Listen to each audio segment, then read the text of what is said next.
Et là, je pars du jour au lendemain sans rien, sans parachute, sans rien. Ah ouais. Mais si on peut revenir juste là-dessus, sur ce moment-là, c'est quand même pas rien. À 22 ans, de se retrouver à la tête d'un restaurant. Comment vous gérez, comment vous vivez vos premiers services, les premiers retours de vos clients, quelle cuisine vous proposez? Alors, cuisine très appliquée, très sage, bourgeoise, petite brigade de 4 personnes. Pas facile de mener une brigade quand on a eu des expériences qui se comptent sur le doigt de la main. Enfin, Voilà, exactement. Mais c'est aujourd'hui, rétrospectivement, je me dis, franchement, t'étais gonflé, t'avais pas peur, quoi. ah bah ouais. Mais c'était dans l'air du temps, et comme je vous disais tout à l'heure, j'ai aussi Mm. vraiment ce goût de l'entrepreneuriat. J'adore ça. Ah ouais, ouais, mais bon. Faire des coups, Ouais, ouais. monter des restaurants, faire des opérations. Comment vous Voilà. l'avez vécu le premier retour de vos clients? Parce que Ah bah quand de on... la trouille au ventre, enfin clairement, Ah hein, les ouais. premières semaines, mais j'étais malade, j'étais malade. Je me souviens la veille de l'ouverture, j'ai eu ma première crise d'asthme que j'avais jamais eu de ma vie. Je me suis fait une crise d'angoisse en fait, Eh ouais. d'angoisse. Et, euh, et rétrospectivement, je me dis mais quelle bêtise, c'était beaucoup trop jeune, c'était beaucoup trop jeune, beaucoup trop jeune. La pression, c'est énorme. La pression financière est énorme, la pression environnementale était énorme, des choses folles, enfin de clients. Je me souviens d'avoir une réception où le client vient me voir et me dit je marie ma fille, je vous préviens, j'ai une seule fille. Si ça rate, vous êtes cramé sur tout le 78 parce que je suis adjoint du préfet, etc., Mm. etc. Enfin des trucs terribles. Je me suis fait pousser la barre parce que les clients trouvaient que j'étais trop jeune et je faisais pas crédible en fait. J'ai toujours fait un peu gamin, donc là en plus, enfin des trucs fous Ah quoi, ouais. des trucs fous. Ouais, c'est une pression. C'est une pression. Mais une expérience extraordinaire, Ah ben oui, rétrospectivement. la densité doit être folle de cette expérience-là. On On se sort de retrouve. là, on a l'impression qu'on est passé à la machine à laver en fait. On est cabossé dans tous les sens, mais on a acquis humainement beaucoup d'expérience. Et vous sortez de là sans savoir quelle page vous allez écrire par la suite. Voilà, Et ça va exactement. se faire comment? Du coup, comment on fait quand on sort d'une épreuve pareille? Parce que ça, c'est une épreuve quand même, hein. Alors vous aviez En- encore la vie devant vous, ça pour le coup.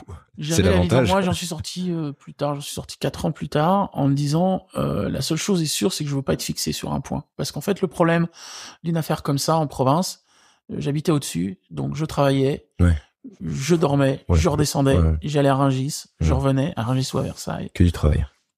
je rebossais, je tapais la mise en place, je remontais à faire une sieste à 16h, je redescendais à 17h pour faire à manger pour le personnel, et Mm. je repartais, etc., etc., etc. Ouais. Tunnel. Tunnel, pas de contact avec l'extérieur. Et là, du coup, ça correspond pas du tout à mon caractère.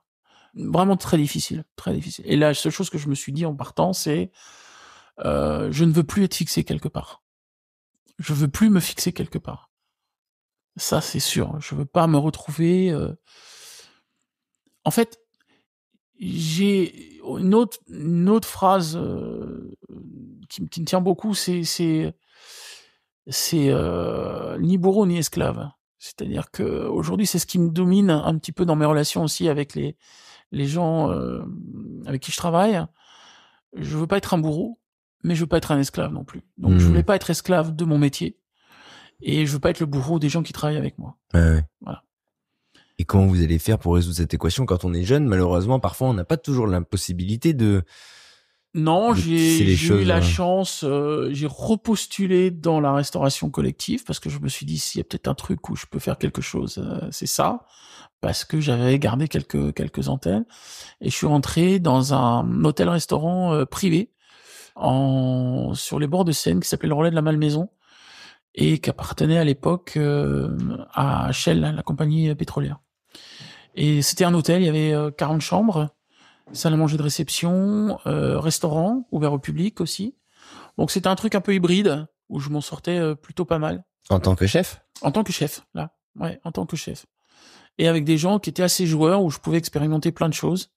Et j'ai fait plein de choses assez folles à l'époque. Et j'ai commencé à faire de la formation pour des chefs des autres restaurants du groupe, notamment sur la pâtisserie. J'étais assez fort en pâtisserie. Et donc c'est mes premiers pas aussi dans la pédagogie. Et parallèlement, comme j'étais assez boulimique, j'ai rencontré quelqu'un d'extraordinaire qui s'appelle Rémi Lucas, qui avait une agence de marketing spécifique à la restauration et alors pas tellement la restauration, mais plutôt l'alimentaire. Mhm. Et on a bossé ensemble sur des budgets publicitaires pour l'agroalimentaire. Mais en faisant quoi en tant que... Photos, recettes, D'accord. conseils, tests produits. Et ça m'a beaucoup plu, en fait. D'accord. Ah oui, vous avez conçu là petit à petit, enfin, mine de rien, une période un peu hybride, avec plusieurs activités mélangées. Totalement hybride. Pour ne pas justement être fixé, pas fixé et dépendant à quelque fixé. chose. Premier gros budget avec Compagnie laitière Food Service, qui était la marque Elevir pour les professionnels. Ça s'est super bien passé. Et je suis parti sur les CIRA, les salons du CIRA, comme démonstrateur. Je créais des entremets, des gâteaux, des desserts pour eux. On a testé plein de produits, on a fait beaucoup de photos recettes, et ça m'a plu, puis on a développé sur plein d'autres sujets. Pardon de vous poser cette question, mais parfois, quand on est chef, on a tout de suite un fantasme, une image, une représentation. Là, en l'occurrence, vous allez tout de suite dans des choses où le prestige est moins évident. En l'occurrence, travailler pour des marques, faire... Il y a plein de chefs qui n'iraient pas forcément là-dedans ou qui... J'avais laissé tomber un peu cette idée de la gastronomie et il y a de ça, cette idée que la cuisine elle se pratique tout le temps et partout et qu'elle est pas l'apanage forcément des 3 étoiles Michelin. Oui, mais c'est pas courant ça pour le coup. Non, mais voilà, jeune cette capacité à se dire ok, bah en fait ça peut être plein de choses et sans complexe. J'avais pas de complexe par rapport à la gastronomie. Ce qui me poussait toujours en avant, c'est d'abord je suis extrêmement curieux. Et découvrir des univers me passionne. Et là, d'un seul coup, on se retrouve plongé dans les grandes agences de communication parisiennes, de pub, et avec un chef de projet, adjoint chef de projet, un client, un directeur de clientèle. Ouais. Et là, j'arrivais dans des trucs incroyables. C'est créer des jingles, créer des c'est photos. Votre côté entrepreneurial qui vous amuse, ça vous amuse. Là, on voit que ça vous amuse. Ah oui, ça me ravit. Enfin, rencontrer des photographes. C'est quoi faire une photo de cuisine? C'est quoi une bonne photo de cuisine? C'est quoi une bonne pub? Mais vous dites que vous allez toujours rester de ce côté-là de la ligne, vous, de toute façon, que votre truc, ce sera toujours la cuisine, mais vous aimez la projeter dans d'autres... vous envisagez de changer peut-être de vie ou pas? Non. Pas du tout. À l'époque, c'est plutôt l'envie de faire plein de choses différentes. Ouais, vous voulez faire voyager votre cuisine et l'emmener sur d'autres terrains, quoi. C'est de faire voyager la cuisine. Ouais. Parallèlement, je sais plus par quelle occasion, je commence une collaboration. Ah oui, c'était des tours de main. Le journal à l'époque Néo Magazine qui appartenait à l'usine Nouvelle me propose de faire des pas à pas en tour de main culinaire dans le journal Néo Restauration. Je commence et ça me plaît beaucoup. Donc là je crée carrément les doubles pages. Enfin j'ai appris énormément de choses. Ouais, on sent que ça vous a nourri. Ah mais ça m'a beaucoup nourri. Là où d'autres auraient rechigné à aller sur ce versant-là peut-être, ou à se dire de toute façon j'y vais pas, il y a rien à en tirer, ou... Alors au début, je me suis dit, oui, ok, tu vas être tête de gondole, tu vas donner ta caution de chef pour des produits d'agroalimentaire. C'est gênant. Après, je me suis dit, bon, si personne s'y colle, s'il n'y a pas à un moment donné des chefs qui vont voir et qui mettent les doigts dedans en disant, bon, c'est quoi la bonne cuisine par rapport à ça? Et pour le coup, j'ai jamais eu la langue de bois par rapport aux gens qui m'ont commandité à l'époque. Quand ça n'allait pas, j'étais capable de dire, ça me plaît pas, ça va pas, c'est pas bon. Mais en même temps, quelle richesse! Une autre façon de cuisiner, d'autres process, et puis la cuisine, elle est pas que du 3 étoiles, la cuisine, elle est ce que les gens mangent aussi, achètent au supermarché. Surtout ce que les gens mangent et achètent au supermarché, surtout pour la plupart pour 99,5% de la population, c'est ça. Exactement. C'est pas Solstice. On est plus dans super, hein, mais. Voilà, mais on est plus dans on est dans le quotidien, de la cuisine quotidienne, et là, en parallèle, il y a un ami qui faisait du stylisme culinaire, et qui me dit, écoute, je vais changer de photographe. Est-ce que ça t'intéresse de venir me remplacer avec le photographe avec qui je travaille actuellement, qui s'appelle Dominique Azambre, qui était un type formidable, vraiment formidable. Et ben je lui dis, qu'à cela ne tienne, stylisme culinaire, j'ai pas encore fait. J'en ai fait un peu avec Elevir, mais pas plus que ça, quoi. Et je me désengage du restaurant d'entreprise dans lequel j'étais, enfin du grand truc dans lequel j'étais là, et je me lance en tant que travailleur indépendant. Donc, je me crée un statut de travailleur indépendant. Et là, pareil, je saute dans le vide une deuxième fois, troisième fois, je sais pas. Je monte une entité qui s'appelle Atelier de cuisine. Je dépose le nom. C'était en l'an 2000, 99-2000. Je dépose le nom Atelier de cuisine. Et je me dis, tiens, je vais créer une petite activité autour du consulting, de l'écriture de recettes et des photos. Et là, grosse carrière avec Dominique Azambre, on fait énormément de photos pour tout, mais vraiment pour tout. Oui. Je découvre des univers que je ne connaissais pas, le packaging, faire des photos de packaging. Alors aujourd'hui, ça paraît un peu désuet parce qu'on a l'IA qui est arrivé, mais à l'époque, tout se fait à la main. Enfin, je veux dire, pour que ça brille, pour que ce soit onctueux, pour que ce soit, il faut le faire. À Photoshop, à cette époque-là, on en est à ses balbutiements. Moi, alors, on shootait à l'époque c'est dingue ça. On shootait en hectares. Donc, on faisait les photos en hectares, on faisait des Polaroids, beaucoup de Polaroids noir et blanc pour qu'ils puissent caler les lumières. Ensuite, on shootait en hectares. On allait manger en attendant que le test revienne du labo. C'est ça. Et quand le test était rentré du labo, si c'était pas bon, on refaisait. Si c'était bon, on passait à autre chose. Donc le temps n'était pas le même. Bien sûr. Et on a bien rigolé, mais on a fait des trucs extraordinaires. Et là, j'ai commencé de grosses collaborations, Cuisine Gourmande, Cuisine Actuelle, Saveurs, Parents, Famille. J'ai fait beaucoup de magazines. Et en même temps, beaucoup d'agro. Pire des choses, c'est du cassoulet pour Leader Price, par exemple. Le plus difficile à faire, en fait. Oui. Pour que tous les petits haricots soient bien brillants, mais qu'ils fassent pas gras. Pour que on voit les garnitures, mais pas plus, parce que quand même, il y en a pas beaucoup dans le pack, etc. Donc, chef produit sur les bras, qui fantasme complètement son produit. Photographe, qui dit bon, c'est bon les gars, mais quand même, il faut shooter maintenant parce que c'est en train de dépérir. Ouais. Super. Et puis les magazines, c'était mes samedis après-midi où je partais avec mon scooter, chercher de la vaisselle, emprunter de la vaisselle dans les grandes marques de l'époque, Habitat, Coran, etc. Où je ramenais des pelletés de vaisselle pour que la rédactrice en chef choisisse les couleurs qui lui plaisaient, etc. et qu'on fasse les ambiances. Ouais. Notre autre univers, les rédactions, l'univers des rédactions. Mais vous allez faire ça pendant combien de temps? Bon, j'ai fait ça pratiquement pendant 15 ans. Ah ouais. Mais parallèlement, je continue le métier, je fais beaucoup d'extras. Et en même temps, un jour, les anciens profs m'appellent à Ferrandi en me disant « Écoute, on a un collègue malade, j'ai vraiment besoin d'un quelqu'un pour me dépanner et pour remplacer un prof, mais à mi-temps, parce que il n'y a pas un poste, en fait, il est en mi-temps thérapeutique. » Donc ça tombe bien pour vous parce que vous avez d'autres choses à faire par ailleurs. Nickel. Je dis, là, c'est exactement fait pour moi. Je rentre. Alors, je me dis pas ça exactement au début. Je viens la dépanner parce que c'est ma deuxième maison, Ferrandi un petit peu. J'ai toujours adoré cette école. Je viens la dépanner et puis ça se passe super bien. Et elle me dit, mais non, mais il faut que tu continues. J'ai besoin de toi. De toute façon, il est au moins arrêté pour 3-4 ans. Tu continue. Et vous vous éclatez là-dedans, dans l'idée de la transmission? Et je m'éclate. Je me découvre, en fait, une vraie passion dans la transmission. Au début, j'enseigne à des traiteurs, des pâtissiers traiteurs, donc je connaissais bien la pâtisserie. Le monde du traiteur, j'avais un peu pratiqué. Et puis, ça se passe super bien. Alors, parfois, avec des gros stress parce que j'ai des chevauchements d'emploi du temps. D'un seul coup, je suis tendu. Vous menez plusieurs, un shooting. Qu'est-ce que tu fais?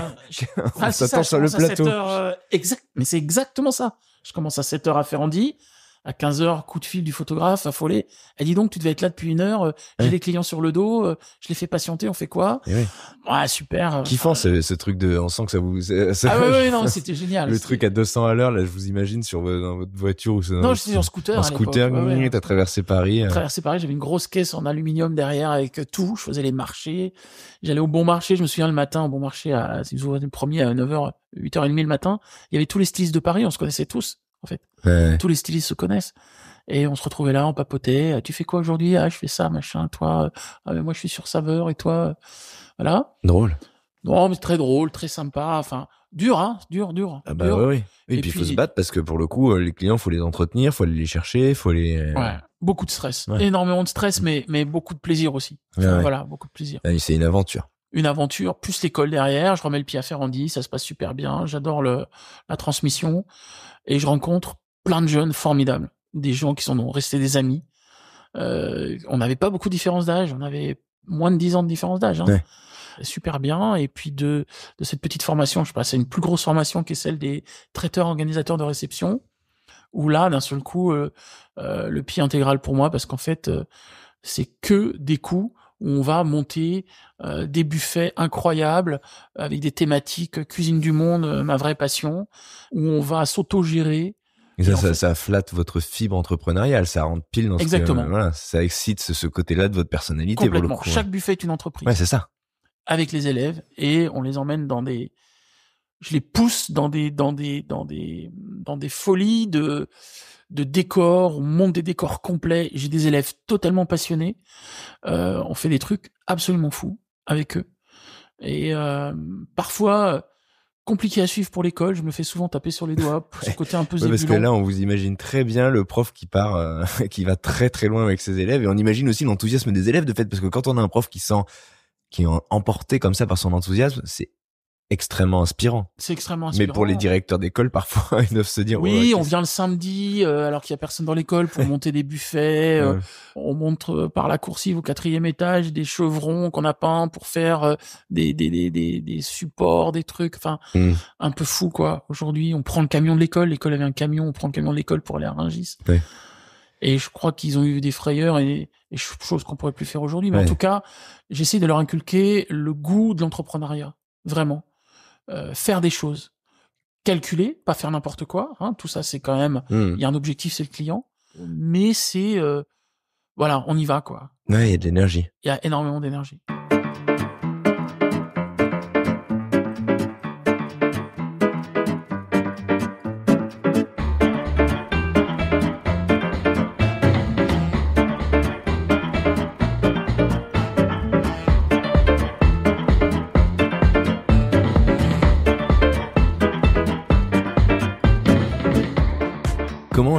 Vers où ça va aller, toutes ces expériences qui se mènent, mine de rien, en parallèle? Là, vous êtes dans une espèce d'appétit qui a trouvé finalement la cuisine comme un canal d'expression, mais dans lequel vous avez mis plusieurs strates.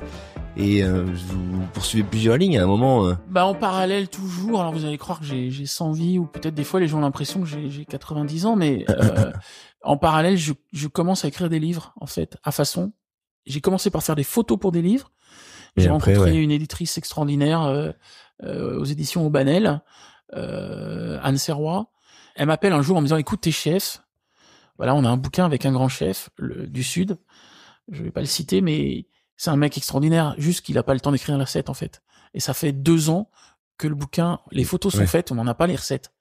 Et là, il y a une co-autrice qui nous envoie les avocats en disant, ça va pas, ce bouquin devait sortir. Il devait sortir, je vais te payer. Voilà. Et je pars à fond la caisse à Nice, écrire des recettes avec le chef, qui est un homme extraordinaire, mais qui est, comme tous les chefs, archi débordé.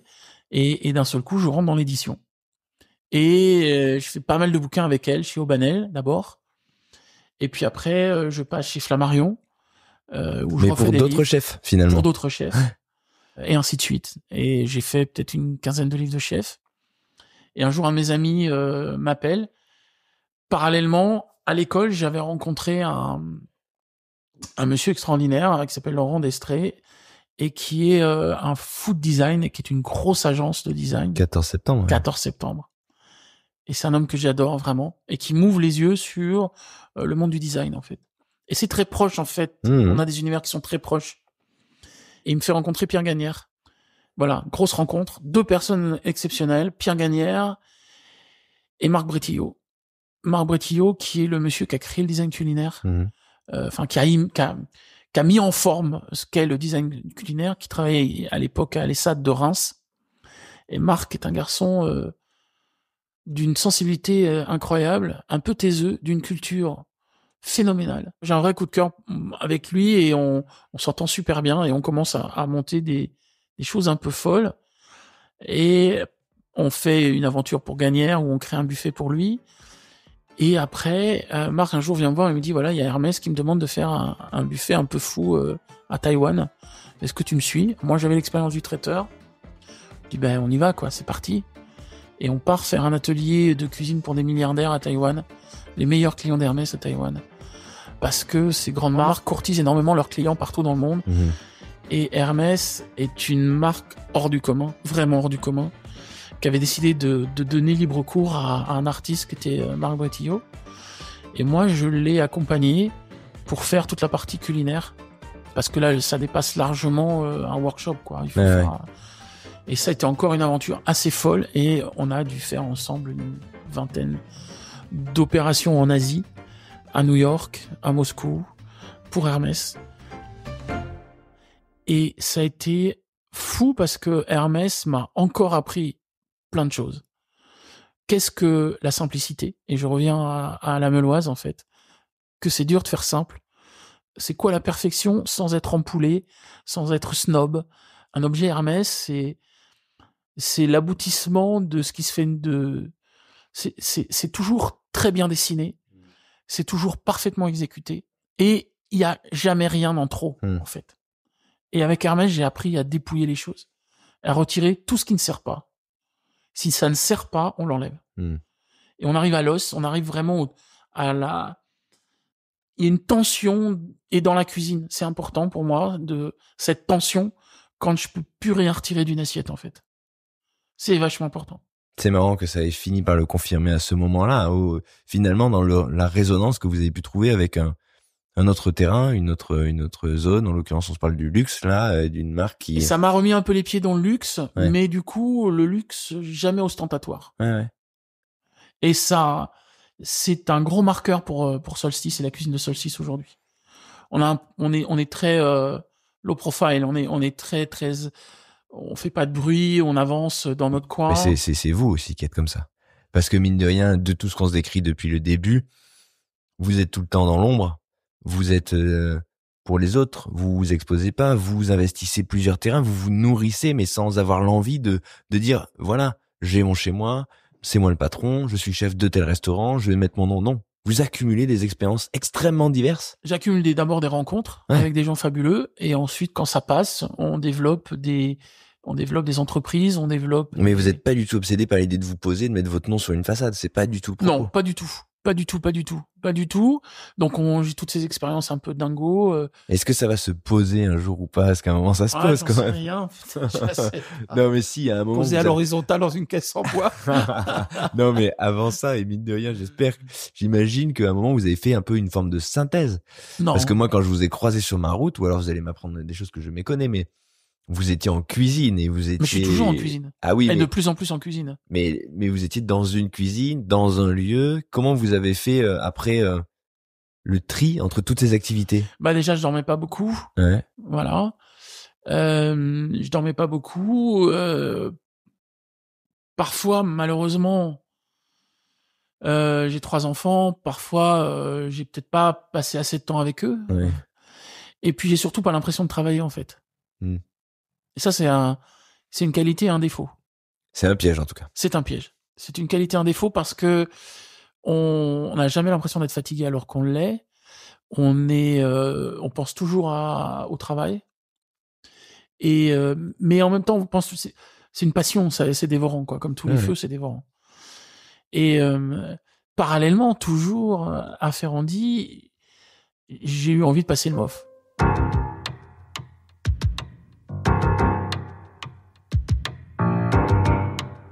J'ai toujours eu envie de passer le MOF. Est-ce que peut-être cette rencontre avec Monsieur Tingo quand j'étais très jeune, ce col bleu blanc rouge m'a toujours fasciné. Et alors j'en parle souvent avec des chefs. Ce qui est encore plus fascinant quand on est jeune, c'est la médaille. Eh oui. La médaille du MOF, c'est un truc incroyable. C'est une espèce d'objet tellement symbolique. Et pouvoir arborer cette médaille, c'est énorme. Et à un moment, ça vous retraverse l'esprit. Vous dites... Dans les années, ça me retraverse l'esprit une première fois quand je suis installé en Vallée de Chevreuse. Je fais une demi-finale. Enfin, je fais une sélection. J'étais pas du tout dedans, quoi. J'étais pas du tout dedans. J'étais pas coaché. J'étais rien. Alors, on me pose souvent des questions. D'ailleurs, je fais une parenthèse. Est-ce qu'il faut être parrainé? Est-ce qu'il faut être coaché? Vous avez coaché des gens? J'ai coaché des gens et j'ai été coaché. Le coach, c'est pas quelqu'un qui va vous donner un droit d'entrée. C'est juste quelqu'un qui va vous éviter de faire un hors sujet. C'est tout. Et pour avoir passé le bac en cours du soir, j'aurais pu passer un bac en candidat libre. Mais si vous arrivez et quelle que soit votre connaissance, vous êtes hors sujet, vous êtes hors sujet. Mais le MOF, c'est pareil. Le coach, c'est quelqu'un qui n'est pas là pour vous apporter des solutions. C'est quelqu'un qui est juste là pour vous éviter de faire un hors sujet. Il est là un peu à la préparation aussi, en l'occurrence. Donc, quand non, même... mais quand je dis à la hors sujet, c'est ça. C'est-à-dire vous faire travailler sur souvent, dans notre métier, on se trompe de combat. Ah ouais. Souvent. Et ça, je le dis aux gens. Ça veut dire qu'on investit des choses qui ne devraient pas l'être? On investit des choses qui ne devraient pas l'être. Ouais. On se focalise sur des choses qui ne devraient pas. On met de l'énergie dans des endroits où ça ne le mérite pas. Et le coach, il est là. Le coach, le parrain, enfin, comme vous l'appelez, il est là pour juste vous dire, attention, là, tu perds trop de temps. Ça sert pas, ça va pas te servir. Reviens en base. Qu'est-ce qu'ils t'ont demandé? C'est quoi le sujet? Relis ton sujet. Est-ce que c'est pas trop ce que tu es en train de faire? Tu vas passer vite. Donc la première fois, vous le faites tout seul? La première fois, je le fais tout seul. Et donc, du coup, combien d'années se passent entre la première tentative et la Alors, suivante? le MOF, c'est 4 ans. Ouais, c'est ça. Ouais. On a Mais 4 du ans coup, pour digérer 4 ans après, vous le... Voilà. Mais la première fois, j'étais pas dedans du tout. Hein. Je m'y attendais pas. De toute façon, j'y allais un peu pour voir. Deuxième fois, 2000, j'y vais. Le couteau entre les dents avec mon collègue de Ferrandi de l'époque, Eric Robert. J'arrive à Strasbourg. Pas super bonne journée pour moi. Bon, déroulement très très moyen. Et lui, là, moi pas. C'était un peu dur. On s'appelle tous les deux Eric. On bosse tous les deux à Ferrandi. Bon, il y en a un qui passe, pas l'autre. Je remonte. Vous savez, quand vous êtes au pied du podium et que voilà, les gens montent les uns après les autres sur le podium et que vous restez en bas dans la fosse, vous avez un peu les boules, surtout que c'est beaucoup de préparation. C'est beaucoup d'investissement personnel, familial, financier, voilà. Un peu la hargne, je repars. Alors, faut savoir quand même que j'ai fait 4 finales. Donc, je vais en finale en 2000, je vais en finale en 2004, je vais en finale en 2007. Et je vais en finale en 2011. Donc, 4 tentatives. Ouais, 4 tentatives à 4 ans, voilà, 4 x 4, un certain nombre d'années. Entre le premier et le dernier. God. Et alors, cette dernière finale, elle a quelle saveur? Mais finalement, la dernière finale, j'avais rencontré entre-temps Pierre Gagnère et je dis, on a travaillé ensemble, j'ai écrit avec lui 2 livres. C'est un homme qui m'a fasciné, qui est, on peut dire, parmi les chefs, peut-être celui qui est vraiment à la hauteur de sa légende. Cet homme a une vision extraordinaire. Esthétique, c'est un homme d'une élégance morale, tout en étant libre, une élégance morale forte, une élégance quand il se déplace, quand on discute, il est érudit. Enfin, c'est un type moi qui m'a. J'ai travaillé 2 ans avec lui. Pas pour lui, mais avec lui, on avait des discussions absolument incroyables où il m'a fait grandir dans la vision de qu'est-ce que le métier de cuisinier, qu'est-ce que le luxe. Et puis lui, il est en lien avec cette génération de chefs propriétaires. Et puis il a eu des grosses claques. Il a eu Saint-Étienne qu'il a perdu. Donc l'échec, il est possible dans nos métiers. Enfin, et même il arrive. Souvent. Lui, il est symptomatique de sa carrière. Une chute énorme avant de renaître et de connaître un... Chute, renaissance, comment on remonte. C'est quoi cette énergie qui nous pousse à toujours aller de l'avant? Je le vois, je le rencontre encore aujourd'hui. Enfin, moi, je l'aime beaucoup et je vois, il prend des avions, il part au bout du monde. Enfin, c'était une très belle rencontre, Pierre. Pierre, c'était une très belle rencontre. Je lui dis, Pierre, écoutez, ça, moi, j'y arrive pas. Enfin, je comprends pas. Je vais en finale à chaque fois. Je passe à côté. Et là, je dis, est-ce que je peux venir travailler chez vous avec votre brigade et avec Michel Nave, son chef qui était MOF. Et là, je vais passer plusieurs mois chez Pierre Gagnère. Je prends un congé sabbatique par rapport à l'école et à toutes mes activités, je mets tout en stand-by et je retourne au fourneau. Ah ouais. Ouais, voilà, boum. Cette fois, ça, et je je dis, bon, j'avais quand même 45 ans. Ouais. Donc je me dis, à un moment donné, faut y aller, quoi. C'est pas, pourquoi? Enfin, techniquement, j'ai le niveau, je vais en finale à chaque fois. Mais qu'est-ce qui fait qu'en finale, je perds? Et donc? Est-ce qu'on a fini par mettre un doigt là-dessus ou est-ce que c'est passé parce que c'est passé? Pourquoi? Non, c'est passé parce que j'ai récupéré de la vivacité, il y a un côté, alors vous avez peut-être trouvé ça un peu mystique, mais je pense que quand on travaille au fourneau tous les jours, il y a une espèce d'osmose qui se crée avec le geste. Et en fait, j'ai jamais fait une finale aussi à l'aise que celle où je l'ai eu. Et beaucoup de chefs vous diront ça. Ils vous diront, en fait, des finales où ça passe, finalement, c'est peut-être le moment où j'étais le plus... J'ai eu l'impression que c'était naturel, que les choses roulaient toutes seules, qu'en fait, je dominais mon sujet. Et c'est souvent ce qu'on dit aux gens qui sont coachés, on leur dit, il faut avoir suffisamment de maîtrise pour ne pas être surpris si jamais il arrive quelque chose de moche, parce que ça arrive toujours, il y a toujours des incidents. Mais quand on a cette vélocité, quand on a cette pratique. Ouais. C'est fluide. C'est fluide. Ça s'aligne. Les choses s'alignent toutes seules, en fait. Alors, je suis obligé de faire un parallèle avec un épisode que j'ai enregistré il y a quelques années maintenant et dont on me parle encore aujourd'hui très régulièrement avec un chef que je croise aussi de temps en temps et que j'aime beaucoup, qui est Jérôme Banquetel. Ah, Jérôme, oui.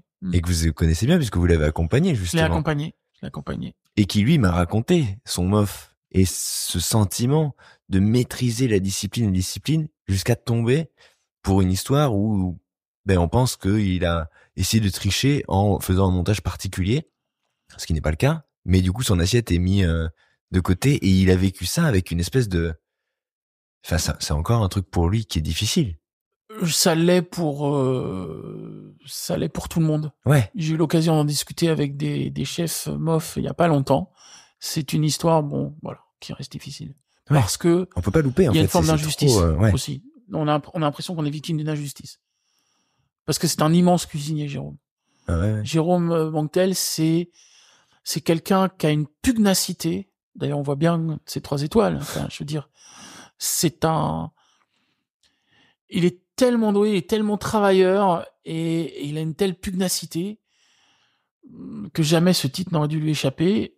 Bon, il y a des circonstances, il y retournera, particulières. Il y retournera. Oui, j'espère, je le souhaite et je souhaite profondément parce que on voit bien que il a pas eu le MOF, mais il a eu 3 étoiles. Mais il y a ce truc de pas vouloir lâcher, ce que vous avez fait finalement, jusqu'à ce que vous l'ayez, quoi. Ah oui, moi je lâche pas, ouais. Je lâche pas, surtout. Là, il y avait, je sais pas, où on trouve le ressort. J'étais un très vieux MOF, hein, ça faisait 4 fois qu'ils me voyaient, les gars, en finale. Elle va produire quoi en vous, cette validation, de fait? Juste que... Déjà, le fait d'être tranquille et de se dire, dans 4 ans, moi, je pourrais pas m'y remettre. Ah, il y a quelque chose de très personnel, déjà, aussi. Quand j'étais à l'école, au collège, j'étais avec des amis de mon père, qu'on finit, donc des copains d'école, hein, qu'on finit centralien, polytechnicien. Et moi, j'étais le mec qui partait faire un métier manuel. Donc, voilà. Et le jour où on a eu la remise de diplôme, de la médaille, plus précisément, on était invité à l'Élysée et j'ai emmené mon papa et on a traversé la cour de l'Élysée. Je dis, voilà, tu vois, polytechnicien, il y en a 600 par an. MOF, il y en a 8 tous les 4 ans. Donc, là, il y avait une petite vacherie personnelle. Une revanche, en tout cas, une sacrée revanche. Petite revanche personnelle. Ouais. De dire, voilà, on peut choisir un métier manuel et en même temps être... faire partie d'une élite, de l'excellence. C'est pas tellement le fait de partir de l'élite, mais de dire, on amène le truc au bout. On va dans le meilleur. Voilà. On fait le meilleur.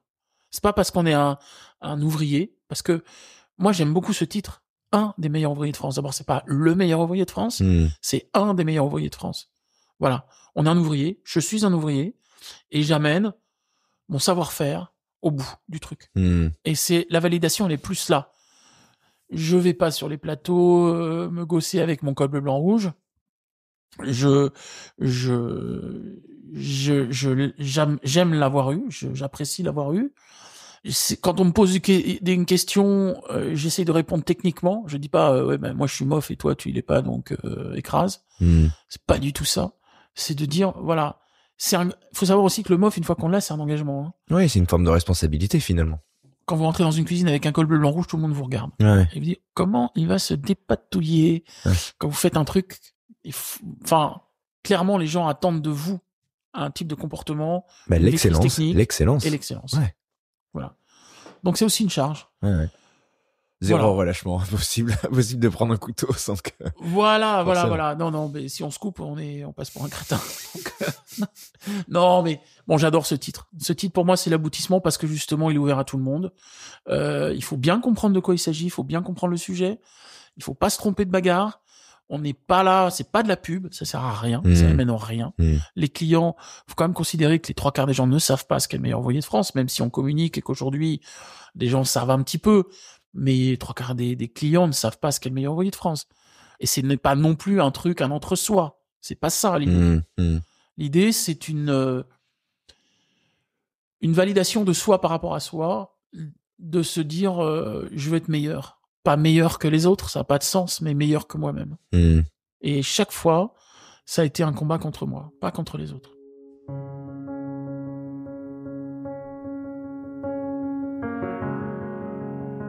Ça vous a laissé en paix après, une fois que ça a été validé un peu? On souffle, j'imagine. Quand on a sa médaille. Ça m'a laissé en paix. Ça m'a laissé en paix. Ouais. Ça m'a laissé en paix, ça m'a laissé beaucoup de bonheur. Parce qu'en plus, il y a dans cette promotion, la mienne, des gens que j'adore. Il y a Philippe Mille, entre autres. Voilà, il y a des gens que j'aime beaucoup qui sont des vrais cuisiniers. Nous, on fait partie d'une promotion où les chefs sont pas tous des stars, hein, pas du tout. Hein. Les MOF de ma promo là de 2011, Bon, c'est pas des gens très connus, mais ce sont tous des sacrés cuisiniers, ouais, vraiment.